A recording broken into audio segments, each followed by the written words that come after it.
study that doesn't really have a name. It's a diary. It's a podcast. It's a blog to learn all about how this came about and to get an idea of what to expect. Just go back and listen to the introduction or watch the introduction video.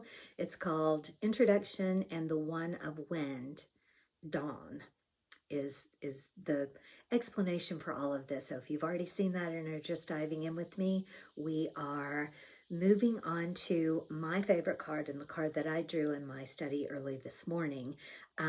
We're just kind of seeing how all of this goes.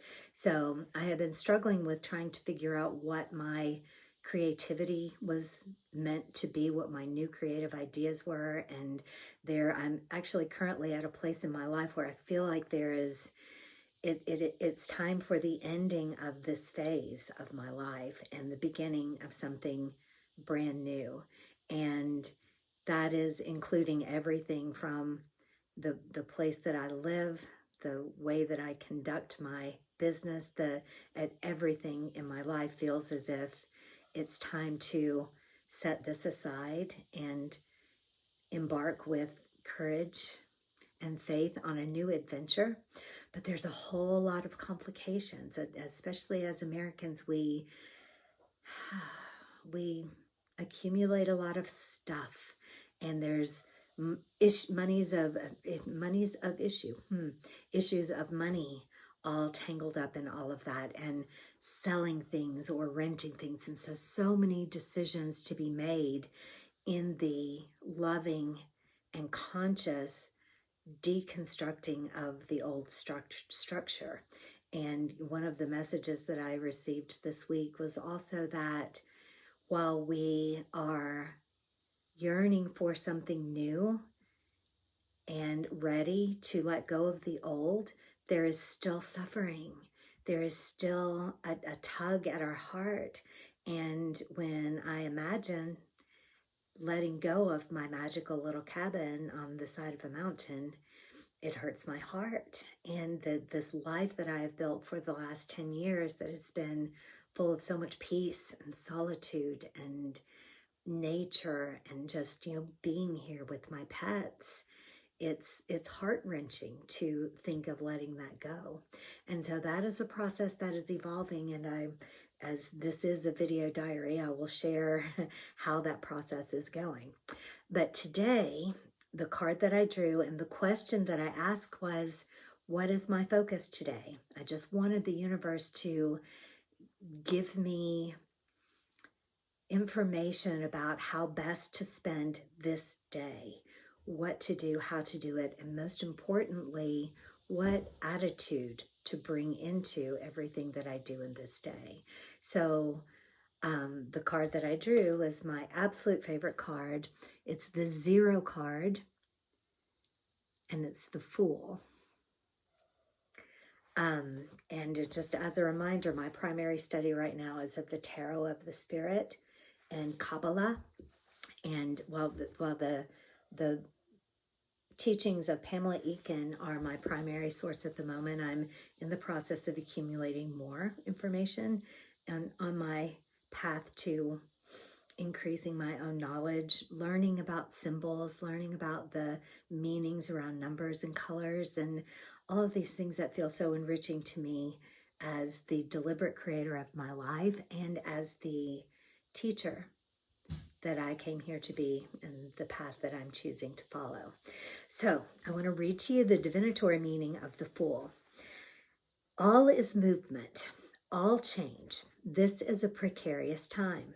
Take a risk, have faith, trust that you will be cradled. Every fall moves you closer to your own target of perfection. You are in the cradle of perfect love. Use this opportunity to create. Concentrate on the present. When walking, place one foot in front of the other. No matter how high the mountain, the peak is reached one step at a time. You are in the first mode of empowerment, detachment from outcome. Undertake the present enterprise because you must, but detach yourself from outcomes. The process is critically important at this time. Do not concern yourself with the ultimate product. I got such a lightness of heart from this card today. And this is a card that I have drawn for myself very often, and also in readings with Eden, my spiritual teacher. I have drawn the Fool card a lot, and this feels like my primary archetype, which is the journeyer who is traveling for the sake of traveling, who is absolutely desiring of new experiences, absolutely curious, absolutely willing to have the mind of a child and to bounce from thing to thing with complete and total faith that every step is leading to another step that feels wonderful and amazing. So I just want to read some of the notes that I made were: the process is critical, disregard the outcome. This is so absolutely important to this message in that. So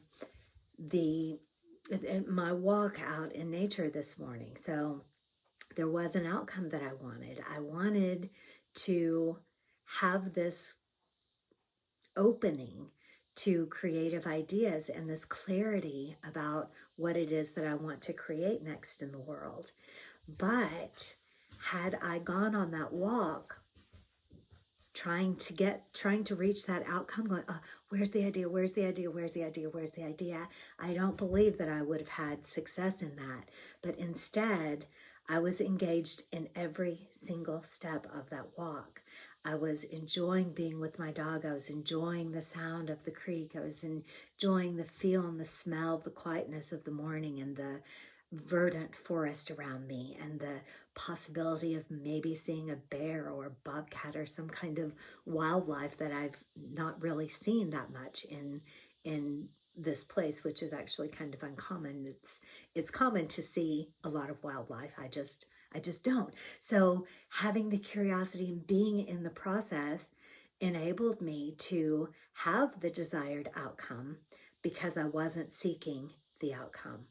If that makes sense. It makes perfect sense to me, is that in that being in the process, being on the path, enjoying the journey, taking in all that there is to take in the moment, unattached, detached from the outcome, is the way to guarantee that the outcome will arrive. So it's a beautiful circle, just like the circle of the zero that's formed by the Fool.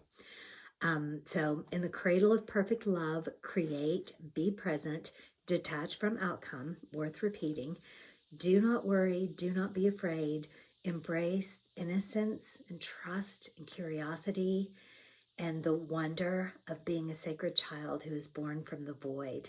The Fool moves through the layers and stages of the psyche, and each stage is an archetype, a perfect model or pattern of a personality type. What other notes did I highlight? The Fool stands without judgment at the center of the breathing forces of the Tao. This is the center of creation.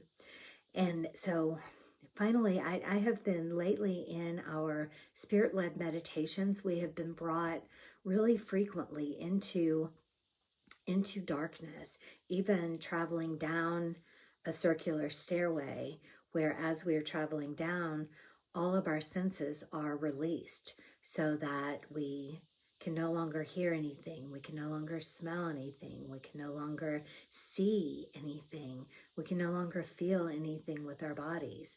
And so as we are in this void, it becomes a place where we are the same as the void, and in this place where everything is yet to be created, and that as we emerge back out of this void, we can be reborn any way that we choose, and we can begin to create in any way that we choose. And so this void feels to me like the place of the Fool, the place of the beginning,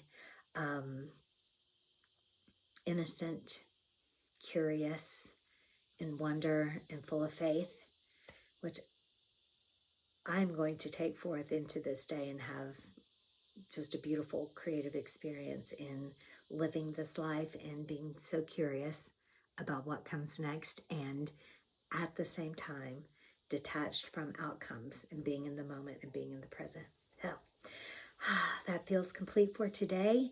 I thank you for being here. I welcome your comments, your expansion on these ideas, your questions about these ideas, anything that speaks to you that you would love to start a conversation about.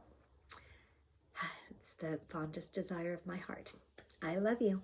Namaste.